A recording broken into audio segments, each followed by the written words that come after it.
तो कभी शर्मिंदा ना होंगे, बल्कि आगे बढ़ते जाएंगे और स्वर्ग के वासी होंगे यीशु मसीह के नाम में। ऊंची आवाज में थैंक यू जीसस बोलते हुए उस जीवित परमेश्वर के नाम को महिमा दें। सुंदर प्ले के लिए अपने हाथों को उठा के एरिक्सन, हालेलुया। एक टेस्टमनी को हम सुनेंगे, तो सब प्लीज अपने अपने स्थान के ऊपर इसी तरह से बैठे रहें। बहन आप बताएं आपका नाम क्या है और आप कहाँ के रहने वाले हैं? मेनू मेरा नाम पठानकोट दी रहने वाली। नवंबर 2016 में आपकी मैरिज हुई थी हाँ जी। और मैरिज के बाद से ही आपके पीरियड्स इरेगुलर हो गए थे। हाँ जी। आप बताएं क्या प्रॉब्लम हुई थी आपको, खुल के बताएं अपने बारे में। मेरे यूट्रस च रसौलियां ही जिदे वजह नाल बेबी कंसीव नहीं हुंदा सी। फिर जब डॉक्टर के पास गए चेकअप करवाने के लिए, क्या कहा डॉक्टर ने स्कैनिंग जब करी तो? डॉक्टर को मैंने बहुत ज्यादा मेडिसिन खादी है लेकिन फर्क नहीं पैंदा। और जब डॉक्टर ने चेक किया तो उन्होंने बताया कि यूट्रस में मांस वाली रसौलियां हैं। हाँ जी। और यूट्रस के अंदर मांस जो है वो बड़ा हुआ है। हाँ जी। और इसी वजह से आपको जो प्रेगनेंसी कंसीव नहीं हो पा रही थी। हाँ जी। आपने कितने साल लगातार इलाज करवा के देखा? मैंने 7 साल दवाई खादी। क्या फर्क पड़ा उससे? कोई भी नहीं फर्क नहीं पैंदा रहा। फिर मैं 16 तरीक ਨੂੰ 2023 ਚ चर्चा होना शुरू किया। आप बताएं जब इन 7-8 सालों में आपने लगातार दवाइयां खाई, कितने डॉक्टर्स कितने हॉस्पिटल चेंज करके देखे? डॉक्टर मैं 10 तो 12 चेंज किए, देसी भी बड़ियां दवाइयां खादियां, फर्क नहीं पर पिया। तो लास्ट में डॉक्टर्स ने क्या बोल दिया था? डॉक्टर कहते कि ਤੁਹਾਡੇ मास ਵਧੇ ਆ ਜਿਹਦੀ वजह ਨਾਲ बेबी नहीं हो सकता, कि आप कभी मां नहीं बन सकते। हाँ जी। जब ऐसा डॉक्टर ने बोल दिया, क्या मन में आता था उस समय?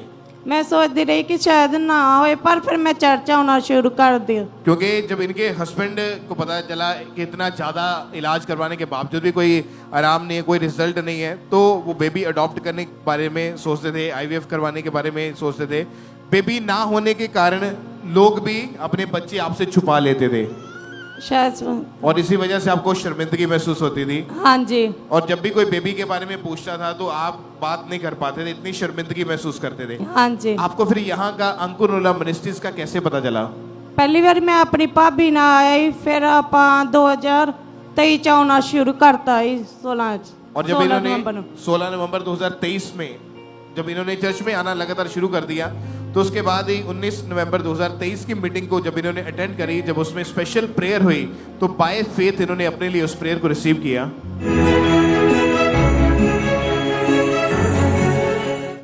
वो आपके गर्भ को ब्लेस कर रहा है। आप चर्च से खुदावन के बीच को लेके जा रही हैं। वो खुदावन है जो आपको बच्चे को दे रहा है, बेबीज को दे रहा है। आज से इस मीटिंग के बाद बहुत सी टेस्टिमनीज हम बेबीज की सुनने वाले हैं, क्योंकि परमेश्वर ने ठान लिया है आपको ब्लेस करना। आपके गर्भ ब्लेस है, बोलो आमीन। आपके गर्भ ब्लेस है, बोलो आमीन। आपके गर्भ ब्लेस है, बोलो आमीन। आपके गर्भ ब्लेस है, बोलो आमीन। तो जब आपने पूरे विश्वास के साथ अपने लिए इस प्रार्थना को रिसीव किया, अगले महीने चेक किया तो आपका प्रेगनेंसी टेस्ट पॉजिटिव आया। हाँ जी। और मैरिज के बाद ये पहली बार आपका टेस्ट आपने देखा वो पॉजिटिव था। हाँ जी। कितनी खुशी थी उस टेस्ट को पॉजिटिव देख के? फिर बहुत ज्यादा। फिर मैं स्कैन कराई, उच्च भी प्रेगनेंसी शो होगी और आप बहुत खुश हुए उस समय। हाँ जी। और परमेश्वर ने इनकी लाइफ में काम किया और इनके जीवन में जो काम किया कि 8 साल की शर्मिंदगी खत्म करके एक सुंदर बेटी के साथ, एक खूबसूरत बेटी के साथ परमेश्वर ने इनको ब्लेस किया है। अपने हाथों को उठाएं कलीसिया, उस जीवित परमेश्वर की प्रशंसा करते, उसके नाम को धन्य कहते हुए, परमेश्वर के बड़े और अद्भुत कामों के लिए उसके जीवित नाम को महिमा देते जाए। हालेलुया। मेरा बिलीव है कि आज भी जो लोग ऐसे परिवार यहाँ पे मौजूद, ऐसी बहनें यहाँ पे मौजूद, अगर आपके पास बेबी नहीं है तो वो शर्मिंदगी जो है आज वो खत्म है। यीशु मसीह के सामर्थ्य नाम में तैयार हो जाओ बड़ी गवाहियों को रिसीव करने के लिए। हालेलुया। एक और टेस्टिमनी को हम सुनेंगे। भाई आप बताएं आपका नाम क्या है?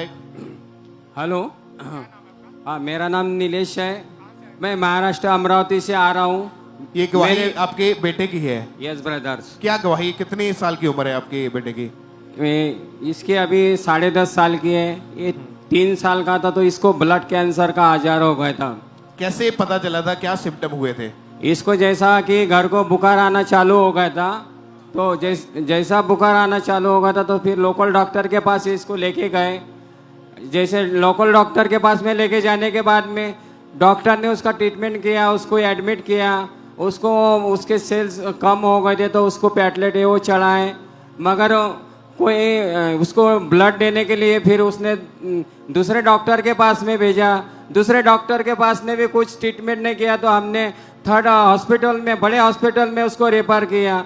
वहाँ रेफर करने के बाद में उसके बड़े बड़े शरीर के सारे अंग के टेस्ट हो गए और वहाँ टेस्ट होने के बाद में वहाँ पर उन्होंने कहा कि इसको ब्लड कैंसर है और इसका इलाज लाखों का है।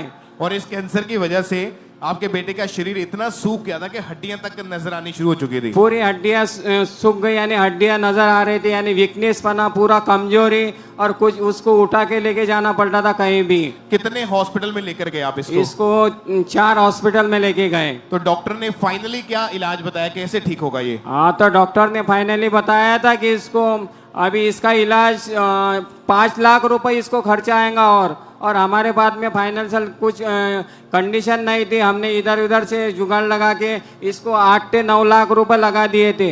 मगर फिर आखिरी हमने एक रिलेटिव ने बताना है, उसके साथ में हम मुंबई गए और मुंबई टाटा मेमोरियल हॉस्पिटल में इसका इलाज कराए।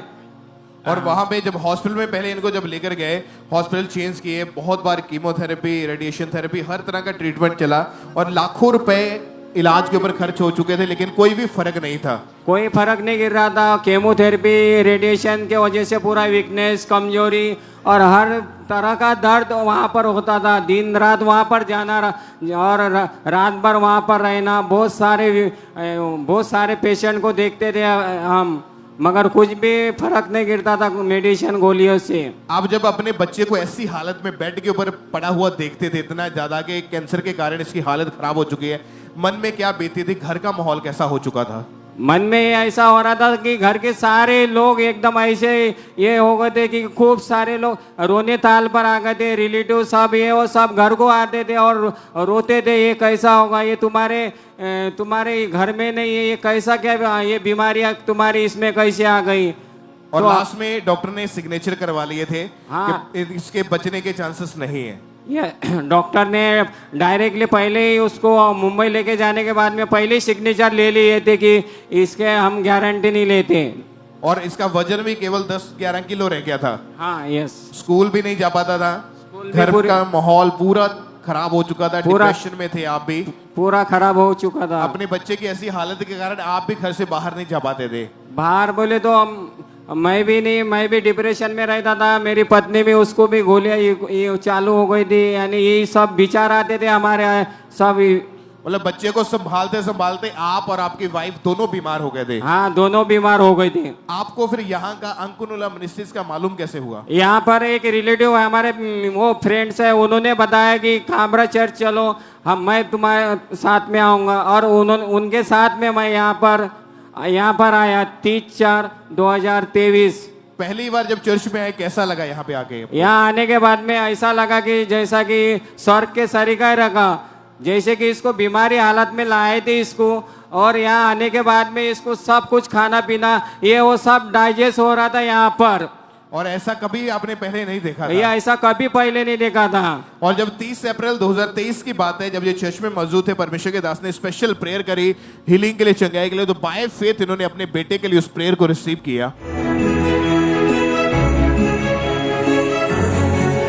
बॉडीज के ऊपर हाथ रखो जहां रोग है, जब बीमारियां, इन्फेक्शंस है। राइट नाउ कैंसर आउट, सब तरह का कैंसर आउट, सब तरह के कैंसर की आत्मा आपकी बॉडी को छोड़े और चली जाए, आपके शरीर चंगे हो जाएं राइट नाउ इन जीसस ने। आप बताएं, जब ये प्रेयर हो रही थी, आप यहीं चर्च में मौजूद थे? यस, इमरजेंसी सेशन में मैं बैठा था इसको लेके। तो उस दिन आप कितनी बार चर्च में आ चुके थे? ये पहली बार आया था मैं यहाँ पर। पहली बार आए थे? पहली बार।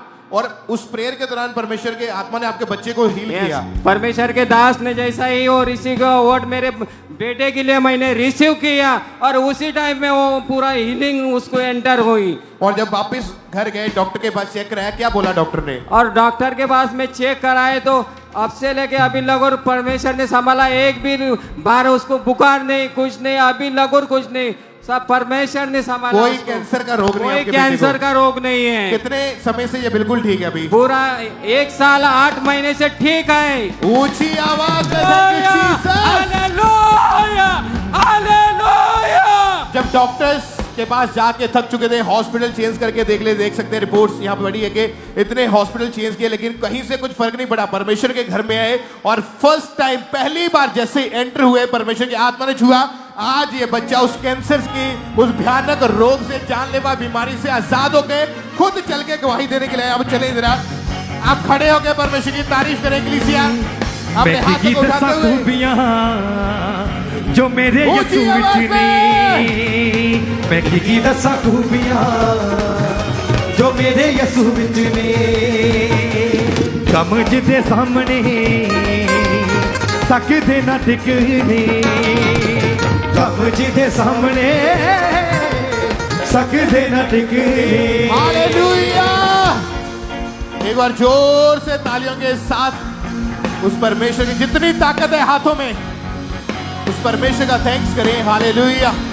अपने हाथों को उठाएं, सब अपनी आंखों को बंद करें और वर्शिप करेंगे।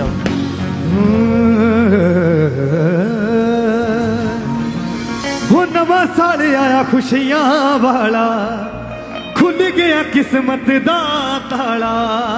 प्लीज अपने हाथों को उठाएं स्वर किया, अपनी आंखों को बंद करके गए ऊंची आवाज से हालेलुया हालेलुया हालेलुया हालेलुया। वो नवा साल आया खुशियां वाला, खुल गया किस्मत दा ताला।